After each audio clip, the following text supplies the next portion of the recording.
El cielo sobre Jerusalén estaba rojo antes de que las llamas tocaran el templo, mucho antes de que los estandartes romanos aparecieran en el horizonte, mucho antes de que los arietes retumbaran contra las puertas. Una voz ya había hablado de aquel día. Casi 40 años antes, al salir de los atrios del templo, Jesús de Nazaret se volvió hacia sus discípulos y dijo con una certeza inquietante: ¿Veis todo esto? En verdad os digo que no quedará aquí piedra sobre piedra, todo será derribado. Esas palabras, registradas en los Evangelios, no cayeron en tierra vacía. Permanecieron sobre la ciudad como una advertencia, como una profecía suspendida en el aire, esperando a que la historia la alcanzara. Jerusalén, en el siglo I, era más que una ciudad, era memoria de pacto hecha piedra. Era el lugar donde Abraham alzó el cuchillo y donde Salomón edificó la gloria. Era donde la presencia había llenado la casa con tal densidad que los sacerdotes no podían permanecer para ministrar. Los peregrinos cantaban los salmos de ascenso mientras subían hacia sus puertas. Nuestros pies estuvieron dentro de tus puertas, oh Jerusalén. Para el pueblo judío, el templo no era arquitectura, era identidad, era sacrificio, expiación, sacerdocio, promesa, y sin embargo, dentro de aquella ciudad sagrada, la tensión llevaba décadas acumulándose. La ocupación romana pesaba sobre la tierra. Los celotes susurraban rebelión. Falsos mesías agitaban corazones inquietos. La paz era frágil, aun cuando Jesús lloró sobre Jerusalén. Según el Evangelio de Lucas, dijo: «Si también tú hubieras conocido en este día lo que conduce a tu paz, pero ahora está oculto a tus ojos». Previó días en que enemigos levantarían terraplins contra ella, la cercarían y la estrecharían por todos lados. Habló de hijos estrellados contra el suelo, de devastación porque la ciudad no reconoció el tiempo de su visitación. No eran exageraciones poéticas, eran advertencias precisas. El discurso del Monte de los Olivos en Mateo 24 y Marcos 13 describió guerras y rumores de guerras, falsos profetas, una tribulación tan severa que, si aquellos días no fueran acortados, nadie sobreviviría. Durante décadas, esas palabras resonaron en silencio mientras los sacrificios diarios continuaban y el incienso seguía ascendiendo a la revuelta. Comenzó en el año 66 después de Cristo, alimentada por el resentimiento, el celo y un feroz anhelo de libertad. Lo que empezó como resistencia se endureció en una rebelión abierta contra Roma. Por un breve momento pareció posible, lo impensable, que el imperio pudiera ser sacudido. Pero Roma no olvidaba ni perdonaba. Se enviaron legiones. Las ciudades cayeron una tras otra en Judea. Para el año 70 después de Cristo, Jerusalén estaba aislada, hinchada por refugiados y dividida internamente por facciones más comprometidas con su propio poder que con la unidad. Según el registro histórico del historiador judío Josefo, la ciudad fue desgarrada no solo por las máquinas de asedio romana, sino por la guerra civil dentro de sus muros. Los depósitos de grano fueron incendiados por grupos rivales, asegurando la hambruna incluso antes de que los romanos estrecharan el cerco. Con el asedio fue implacable. Las legiones romanas bajo Tito rodearon la ciudad en la Pascua, cuando Jerusalén estaba llena más allá de su capacidad. Los peregrinos que habían venido a celebrar la liberación de Egipto quedaron atrapados dentro de muros que pronto se convertirían en su prisión. Como Jesús había anunciado, la ciudad fue cercada. El hambre llegó lentamente, luego con violencia. El hambre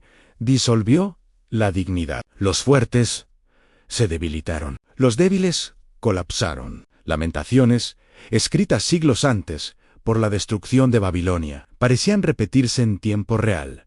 Las manos de mujeres compasivas cosieron a sus propios hijos. Ya fuera hiperbólico o literal, el horror de la hambruna era innegable. La ciudad del pacto gemía fuera de los muros.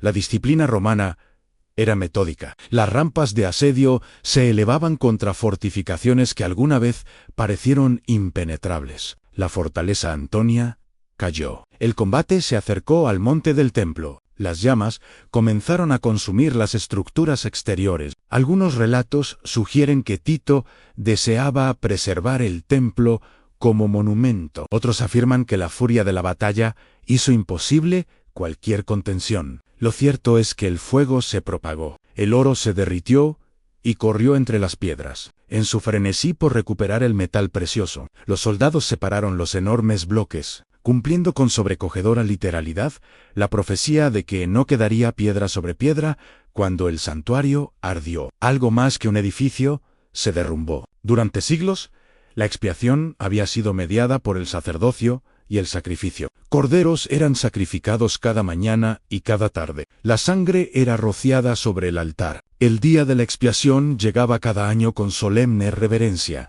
Pero mientras las llamas devoraban las vigas de cedro y los velos bordados, el sistema sacrificial llegó a su fin irreversible. No quedó altar. No permaneció el lugar santísimo detrás de cortinas. La ciudad que una vez escuchó: «Mi casa será llamada casa de oración para todas las naciones», ahora resonaba con el choque de espadas y el crepitar del fuego.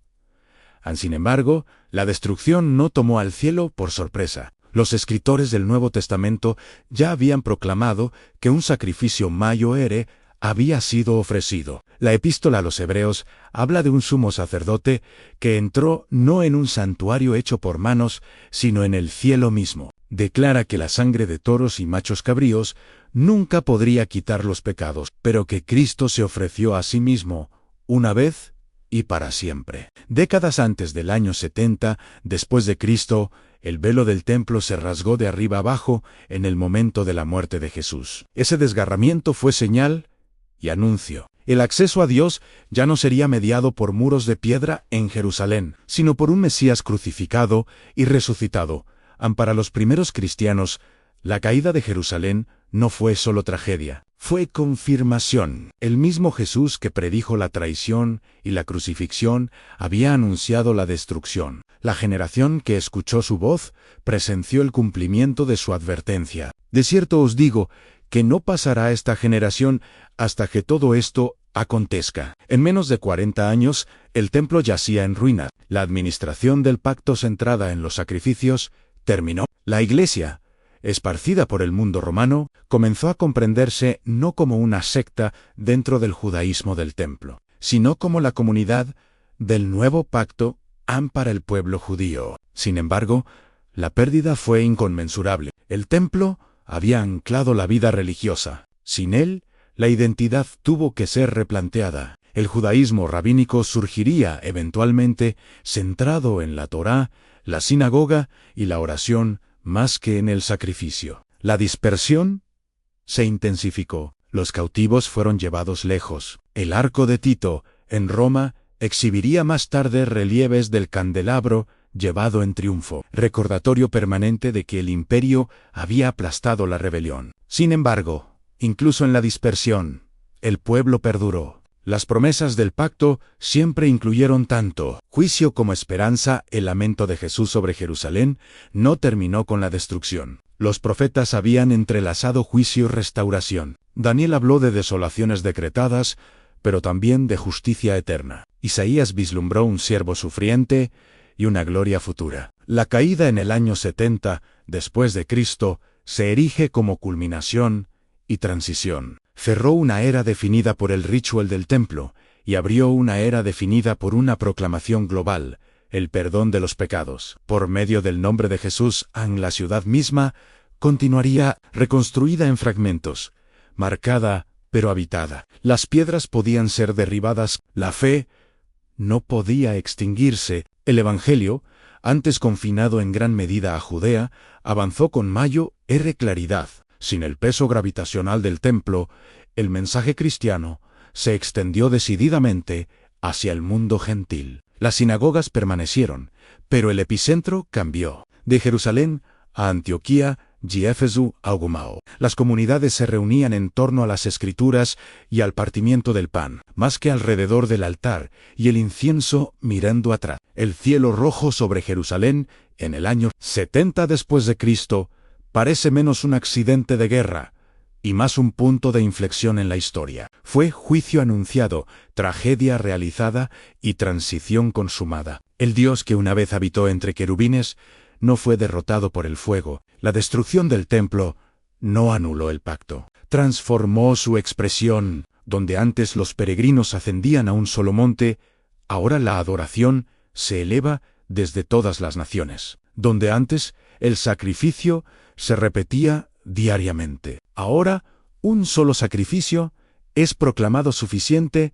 La caída de Jerusalén permanece como un recordatorio sobrio de que la historia sagrada se despliega con misericordia y severidad. Las lágrimas de Jesús revelan compasión divina. El templo en llamas revela justicia divina. La profecía pronunciada en el Monte de los Olivos no falló. Las piedras cayeron. La ciudad ardió. Sin embargo, de las cenizas surgió una fe ya no ligada a un solo santuario, sino arraigada en un Señor viviente. En ese sentido, la destrucción no fue el final del plan redentor de Dios, sino un capítulo dramático dentro de él, un capítulo escrito en fuego, hambre y cumplimiento.